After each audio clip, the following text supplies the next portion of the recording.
The line item veto, or partial veto, is a special form of veto that authorizes a chief executive to reject particular provisions of a bill enacted by a legislature without vetoing the entire bill. Many countries have different standards for invoking the line item veto, if it exists at all. Each country or state has its own particular requirement for overriding a line item veto. History. By country. Brazil. The President of Brazil has the power of the line item veto over all legislation. Any provisions vetoed in such a manner are returned to the Brazilian Congress and can be overridden by a vote. Recently, the President of Brazil vetoed portions of a new forestry law which had been criticized as potentially causing another wave of deforestation in the Amazon rainforest. Panama. The President of Panama has the ability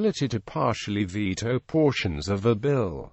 United States federal government. Dating to before the American Civil War, presidents including Ulysses S. Grant and Ronald Reagan have sought line item veto powers. It was not until the Clinton presidency that Congress passed such legislation, intended to control pork barrel spending. The Line Item Veto Act of 1996 was held to be unconstitutional by the U.S. Supreme Court in a 1998 ruling in Clinton v.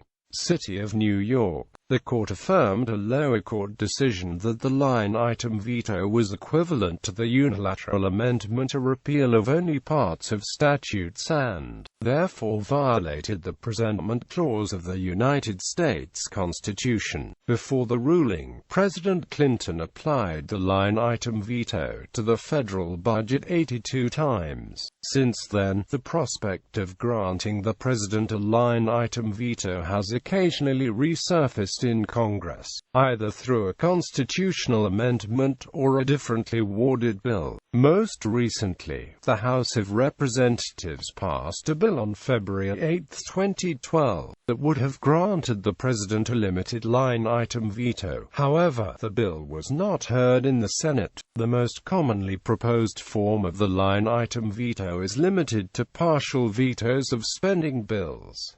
Confederate States of America. While the Constitution of the Confederate States of America was largely based on the U.S. Constitution, one of the most notable departures was the granting of a line item veto to the president. Jefferson Davis, however, never exercised the provision. State governments. 43 states, all except Indiana, Maryland, Nevada, New Hampshire, North Carolina, Rhode Island, and Vermont, give their governors some form of line item veto power. The mayor of Washington, D.C. also has this power. Use of the line item veto remains far less controversial at the state level than at the federal level.